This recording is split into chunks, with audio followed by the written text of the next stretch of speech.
नमस्कार विद्यार्थियों, आज हम बैलेंस ऑफ पेमेंट के पार्ट 1 पर चर्चा करेंगे।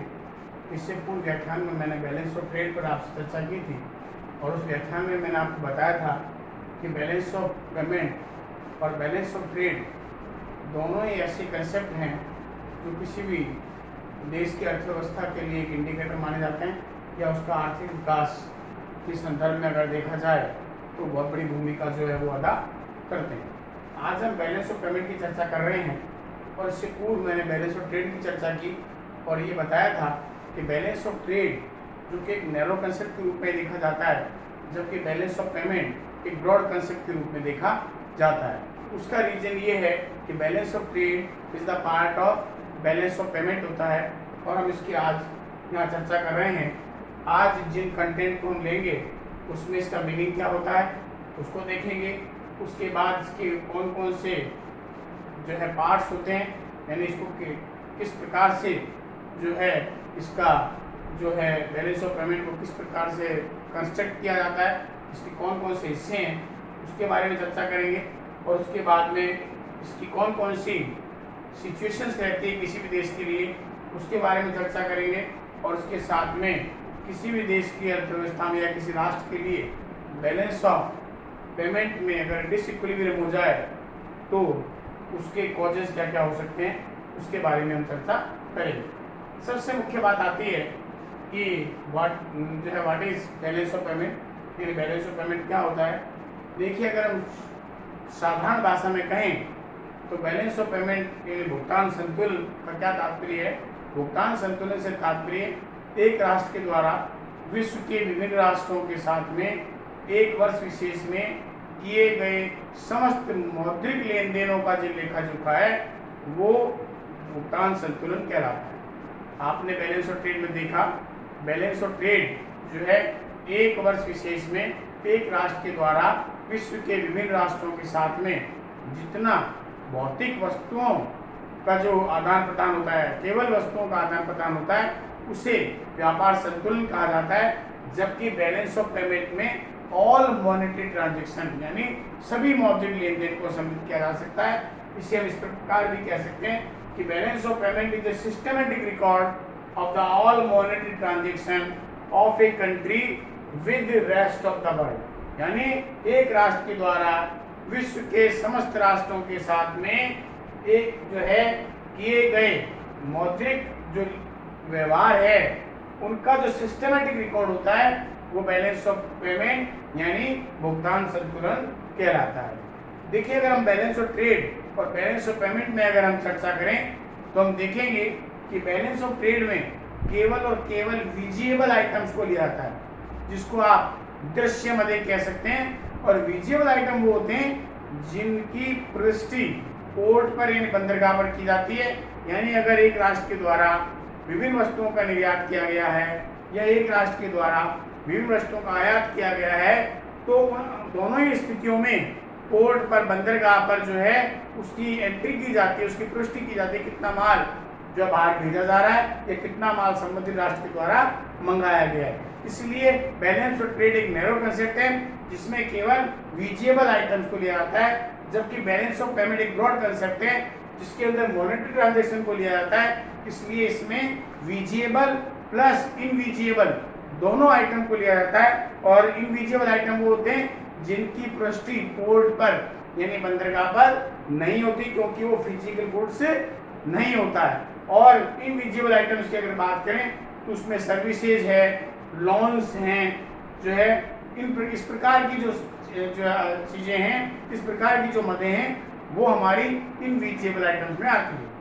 अगर हम parts of balance of payment की चर्चा करें तो बैलेंस ऑफ पेमेंट अकाउंट को हम दो भागों में बांटते हैं और उसका एक हिस्सा करंट अकाउंट के रूप में होता है, दूसरा जो हिस्सा है वो कैपिटल अकाउंट के रूप में होता है।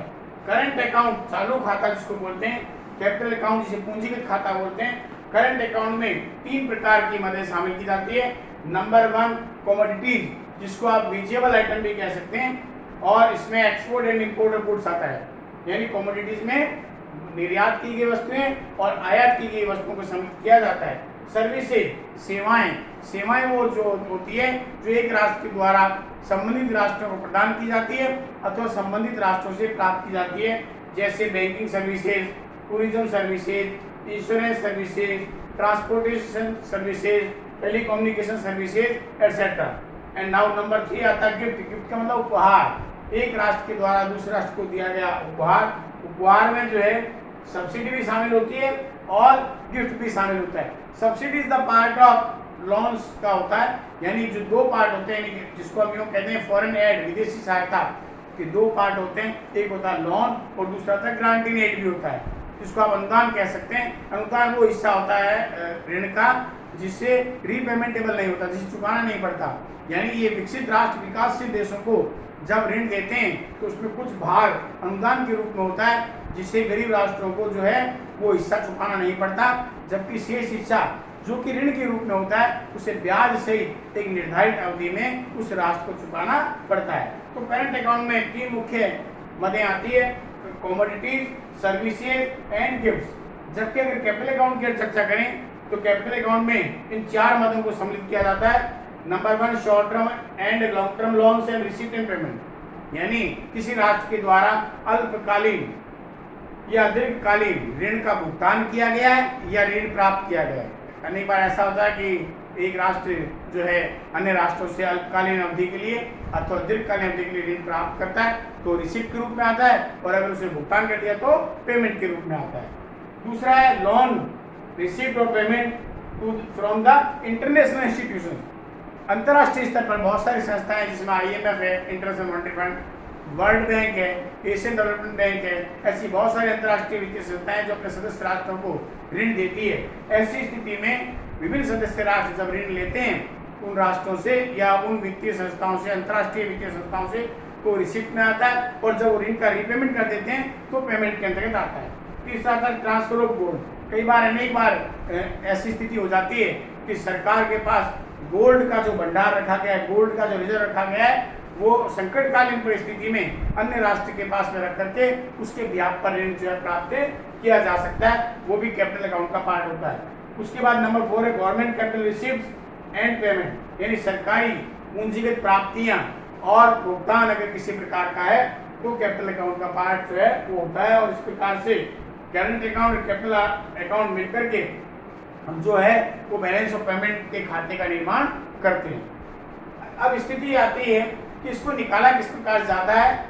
जिस प्रकार से मैंने आपको बताया था कि बैलेंस ऑफ ट्रेड को कैलकुलेट करने का तरीका है total export value minus total import value, उसी प्रकार से बैलेंस ऑफ पेमेंट को अगर मेजर करना है तो उसका फॉर्मूला क्या होता है, BOP बराबर यानी बैलेंस ऑफ पेमेंट बराबर R minus P। R indicate the receipt and P indicate the payment. इसमें भी 3 सिचुएशन हो सकती है जिस प्रकार से बैलेंस ऑफ ट्रेड की होती है कि if R greater than P है एंड रिसिप्ट पेमेंट की तुलना में ज़्यादा है, फेवरेबल होगा। अगर R इक्वल टू P है, संतुलित होगा, यानी ना तो आपको चुकाना है ना आपको लेना है, यानी जितनी रिसीप्ट आपने की उतना ही आपने भुगतान कर दिया। और तीसरी सिचुएशन ये हो सकती है R लेस देन P, यानी आपकी रिसीप्ट तो कम हो रही है और पेमेंट आपको ज़्यादा, लायबिलिटी आपको ज़्यादा पे करनी है, तो वहाँ पर अनफेवरेबल कंडीशन हो सकती है, यानी उस राष्ट्र का बैलेंस ऑफ पेमेंट जो है वो अनफेवरेबल हो सकता है। अधिकांशतः ये देखा गया है विकासशील राष्ट्रों में जो स्थिति है वो थर्ड कंडीशन रहती है, जहाँ पर रिसीप्ट होती है कम और पेमेंट उनको ज़्यादा करने पड़ते हैं, क्योंकि जो विकासशील राष्ट्र है उनको विकास कार्यों के लिए भारी मात्रा में आयात करना पड़ता है, ऋण भी लेना पड़ सकता है। ऐसी स्थिति में उनकी अनफेवरेबल कंडीशन जो है वो बैलेंस ऑफ पेमेंट में रहती है। तो इसलिए जो है उनको क्योंकि भारी मात्रा में विकास कार्यों के लिए व्यय करना पड़ता है। नेक्स्ट इसका जो पार्ट आता है कि what are the main causes of disequilibrium in the BOP। देखिए ये दो स्थिति डिसइक्विलिब्रियम दो प्रकार से हो सकता है, R ग्रेटर देन P हो जाए या R लेस देन P हो जाए। अगर R ग्रेटर देन P यानी फेवरेबल है तो प्रॉब्लम नहीं होती है, लेकिन अगर R लेस देन P है तो इसका तात्पर्य है उसकी लायबिलिटी ज़्यादा है उस कंट्री की, और जो है उसको प्राप्तियाँ जो होने वाली है संबंधित या अन्य विश्व के अन्य राष्ट्रों से वो कम है।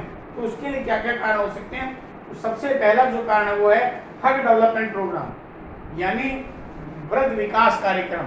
विकासशील देशों के द्वारा जब देश का आर्थिक विकास करने के लिए बड़े बड़े विकास कार्यक्रमों को अपनाया जाता है तो भारी मात्रा में जो है ऋण वगैरह अन्य राष्ट्रों से प्राप्त किया जाता है, ऐसी स्थिति में या भारी मात्रा में आयात किया जाता है, मशीनरी का है और है, इस प्रकार से पेट्रोल है, पेट्रोलियम प्रोडक्ट है या अन्य इंजीनियरिंग गुड्स वगैरह, इनका आयात किया जाता है। उसका प्रभाव ये होता है कि जो है इंक्रीज इन इम्पोर्ट, इन आयातों में तो वृद्धि हो जाती है लेकिन निर्यात घट जाते हैं, और उसका जो सामूहिक इम्पैक्ट सामने आता है वो दो रूप में आता है, इनकम इफेक्ट के रूप में, दूसरा प्राइस इफेक्ट के रूप में। पहली स्थिति कि जब आय निर्यात जो है में कमी आ जाती है, आयातों में जब वृद्धि होती है, ऐसी स्थिति में जो है आय प्रभाव को अगर देखें तो भारी मात्रा में जब विकास कार्यों पर सरकार के द्वारा व्यय किया जाता है तो लोगों की आय क्या होती है, बढ़ जाती है। आय बढ़ने से कमोडिटी की डिमांड बाजार में बढ़ती है और कमोडिटी की डिमांड बाजार में बढ़ने के कारण से जो है एक्सपोर्ट कम हो जाते हैं।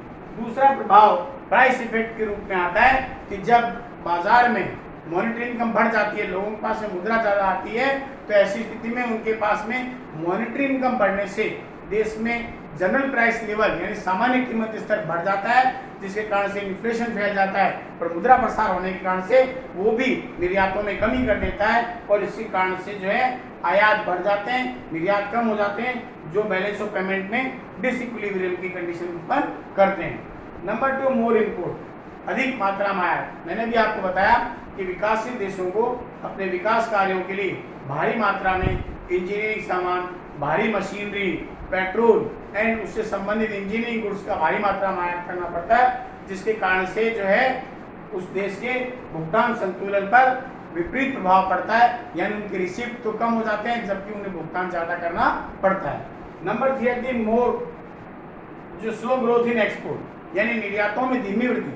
विकासशील देशों की टेंडेंसी देखी गई है कि उनके द्वारा किया जाने वाला निर्यात की जो ग्रोथ रेट है एनुअली वो कंपेरेटिवली अन्य राष्ट्रों की तुलना में कम होती है। इसके बहुत सारे कारण हो सकते हैं। अगर निर्यात की जाने वाली वस्तु का मूल्य बढ़ जाए, निर्यात की जाने वाली वस्तु का माल घटिया हो, निर्यात की जाने वाली वस्तु की मांग अंतर्राष्ट्रीय बाजार में जो है वो कम हो जाए, उसकी जो है निर्यात का मूल्य बढ़ जाए, तो ये बहुत सारे ऐसे कारण हो सकते हैं जिसके कारण से निर्यात बढ़ते तो हैं लेकिन उसकी जो ग्रोथ रेट है वो कम होने के कारण से जो है बैलेंस ऑफ पेमेंट में डिसइक्विलिब्रियम की कंडीशन उत्पन्न कर देती है।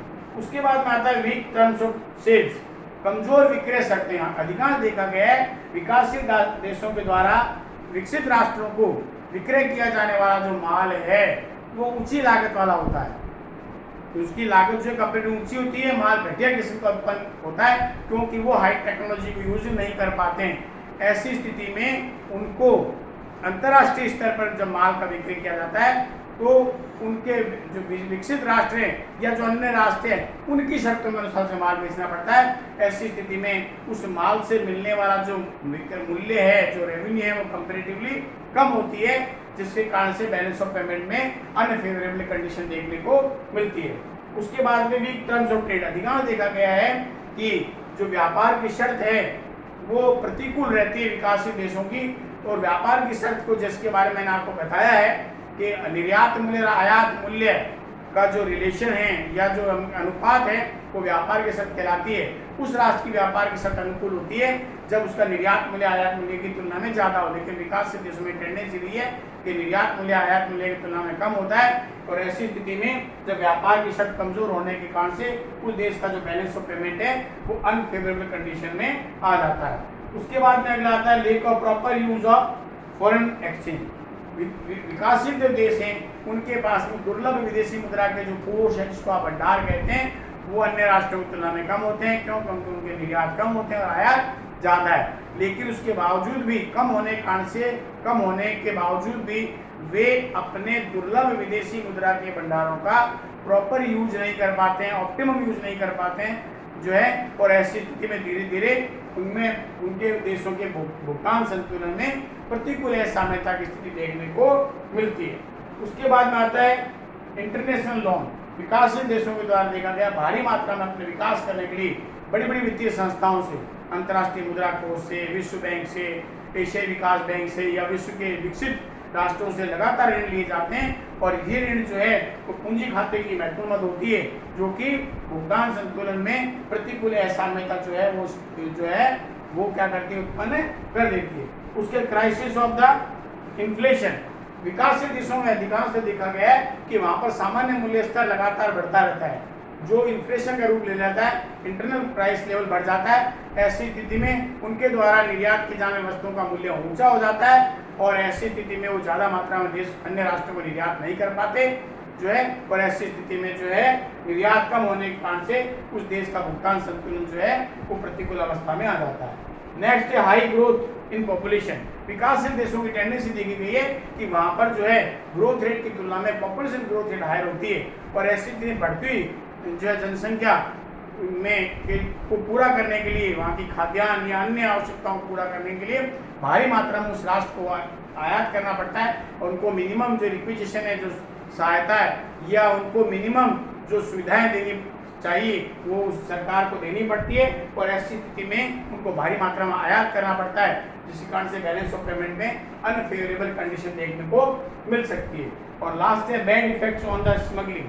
अनेक बार देखा गया है कि जब इस प्रकार से विकासशील देशों में भारी मात्रा में आयात की बड़ी बड़ी प्रशुल्क की दीवारें यानी टैक्स की दीवारें खड़ी कर दी जाती है और ऐसी स्थिति में उन वस्तुओं पर प्रतिबंध लगाया जाता है तो वहाँ पर स्मगलिंग को बढ़ावा मिलता है। ऐसी स्थिति में चोरी छिपे उन वस्तुओं का आयात होता है। इसे दो प्रकार की हानि होती है, एक तो सरकार को रेवेन्यू प्राप्त नहीं होती और जो माल प्राप्त हो रहा है जो है उसका किसी प्रकार का कोई लेखा जोखा नहीं होता, जिससे सरकार को भारी मात्रा में हानि उठानी पड़ सकती है। इस प्रकार किसी भी देश का जो भुगतान संतुलन है उसमें प्रतिकूल असाम्यता रहने के लिए निम्नलिखित जो कारण है वो इसके लिए उत्तरदायी रहते हैं।